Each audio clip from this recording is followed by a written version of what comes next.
اگر میں آپ کو پوچھوں اچھا لگے گا انسان ہو؟ اچھا لگے گا؟ سامنے دکھ تو رہا ہے انسان ہے، پھر کیا پوچھنا ہے؟ مسلمان کے لیے روزہ ایسا ضروری ہے جیسے اس کے لیے انسان ہونا ضروری ہے۔ وہ روزے چھوڑتا کیوں؟ ہاں چند ہی چیزیں ہیں جہاں تخفیف دی گئی ہے شریعت میں، وہ سفر ہے یا مرض ہے، ایسا مرض کہ جس سے وہ نہیں برداشت کر پاتا، اس میں اللہ تعالیٰ نے اسے چھوٹ دی ہے، رخصت دی ہے، یا حاملہ عورت ہے، یا دودھ پلانے والی عورت ہے، یا پھر اب بہت سارے لوگ ایسے ہیں جو ہٹے کٹے ہیں، تندرست ہیں، توانا ہیں، روزے چھوڑے ہوئے ہیں۔ میرے عزیز، سب ہونے کے بعد اگر روزہ چھوڑنے کی کسی کو رخصت ہے نا، تو صرف ان عورتوں کو جن کی ماہواری آتی ہے مہینے میں یا بچے کے بعد، حیض و نفاس والی عورتوں کے لیے روزہ نہیں ہے۔ تو میں ان لوگوں سے پوچھتا ہوں، کیا تمہاری بھی ایسی کیفیت ہے جو تم روزہ چھوڑے گھوم رہے ہو؟ ناپاک ہو؟ ناپاکی آئی ہے؟ نہیں ہے تو پھر کیوں روزہ چھوڑتے ہو؟ ایک روزے کو چھوڑنے کی سزا حدیث میں بتائی گئی 900 سال دوزخ میں رکھا جائے گا۔ 900 سال۔ اب کیلکولیٹ کرو، اگر تمہاری زندگی کے روزے قضا ہیں تو کتنے 100 سال جائیں گے۔ اسی لیے میرے عزیزو، جب تک طاقت ہے روزے فی الحال کے رکھو ہی رکھو، اگر پیچھے کے چھوٹے ہیں تو اسے بھی پہلے کمپلیٹ کر لو، ورنہ قیامت کے دن کی سزائیں نہیں برداشت کر پاؤ گے، بھگت نہیں پاؤ گے۔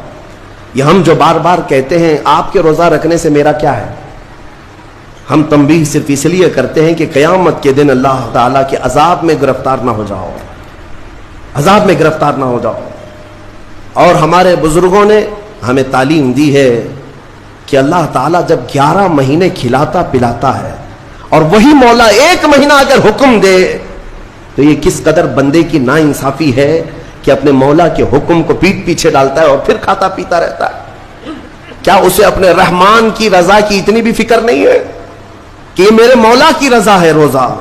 اسی لیے تو اس مولا نے فرمایا روزہ میرے لیے ہے اور اس کی جزا کچھ نہیں، میں خود بندے کا ہو جاؤں گا۔ الصوم لی وانا اجزا بہ، اور ایک حدیث میں اجزی بھی پڑھا گیا، یعنی روزہ میرے لیے ہے اور میں ہی اس کی جزا ہوں، میں ہی اس کی جزا ہوں۔ مطلب یہ ہے کہ دوسرے اعمال کی جزا میں جنت ہے، محلات ہے، الگ الگ ثواب ہے، لیکن روزے کے متعلق مولا نے فرمایا میں خود ہی اس کی جزا ہوں۔ تجھ سے تجھی کو مانگ کر مانگ لی ساری کائنات، جس کا خدا ہو گیا اس کی ساری کائنات۔ میرے عزیزوں، اللہ تبارک و تعالیٰ اگر کسی بندے کا ہے تو پھر اس کے کیا کہنے۔ اچھا، ایک اور اس میں حکمت یہ ہے، روزہ جو رکھا جاتا ہے یہ بندے اور اللہ کے بیچ کا راز ہے، دوسرے کسی کو پتہ نہیں۔ میرا روزہ آپ کو نہیں معلوم، آپ کا روزہ مجھے نہیں معلوم۔ چہرہ دیکھ کر کے کچھ بھی کہا جا سکتا ہے، ہاں چہرہ دیکھ کر کسی کا روزہ پتہ چلے گا۔ آپ کل سحری کر کے نیت کر کے روزے سے آئے ہیں، کسی کی پیشانی پہ تو لکھا نہیں ہے کہ یہ روزے دار ہے، آپ نے کہا آپ نے مان لیا، لیکن حقیقت کیا ہے یہ تم جانو گے، اللہ ہی جانے۔ بہت سارے تمہارے پاس موقع ایسے آتے ہیں جب ایک ایک گھونٹ نگل سکتے ہو، وضو کے بیچ میں، غسل کے بیچ میں، جب کوئی نہ دیکھ رہا ہو تب چٹکیاں لے کر اندر ڈال سکتے ہو، کوئی نہ دیکھ رہا ہو۔ لیکن بندے اور مولا کے درمیان کا ایک راز ہے روزہ۔ اسی وجہ سے ایک حدیث میں ملتا ہے قیامت کے دن جب ایمان والوں کو جمع کیا جائے گا اور جن کی بخشش ہو جائے گی تو ان میں ایک جماعت ایسی ہوگی جو جنت کی طرف اڑتے ہوئے جا رہے ہوں گے اور جنت میں پہنچ جائیں گے، کسی کو نظر نہیں آئیں گے، بہت تیزی سے وہ جنت پہنچ چکے ہوں گے۔ باب الریان ایک دروازہ ہے جو صرف روزے داروں کے لیے، جن کے روزے اللہ کی بارگاہ میں پسند آ گئے، وہ دروازہ صرف ان کے لیے، وہاں پہنچ چکے ہوں گے۔ بہت سارے اہل اللہ، بڑے بڑے مقامات والے وہاں موجود ہوں گے، پوچھیں گے تم کہاں سے آئے، کون سے راستے سے آئے؟ نہ وہاں نظر آئے نہ راستے میں نظر آئے، یہاں کیسے پہنچے؟ تو وہ کہیں گے کہ اللہ تبارک و تعالیٰ نے ہمیں روزوں کی وجہ سے یہ مقام دیا۔ رب تعالیٰ کی طرف سے ارشاد ہوتا ہے کہ ان بندوں نے دنیا میں جو روزہ رکھا تھا وہ سب سے چھپا ہوا تھا، کسی کو پتہ نہیں تھا روزہ ہے یا نہیں، اس لیے جب میں نے ان کے روزے قبول کیے تو سب سے چھپا کر انہیں جنت کی طرف بھیج دیا۔ وہاں پر بھی یہ جزا دی گئی۔ میرے عزیزوں، فضیلتیں بہت ساری ہیں، سب کو پتہ ہے، لیکن میں جو کہہ رہا ہوں وہ یہ ہے کہ اگر اپنے نفس کو کنٹرول میں لانا ہو تو یہ روزے شرط ہیں. ایک صحابی حضور کی بارگاہ میں آئے, جوان تھے, کہا کہ یا رسول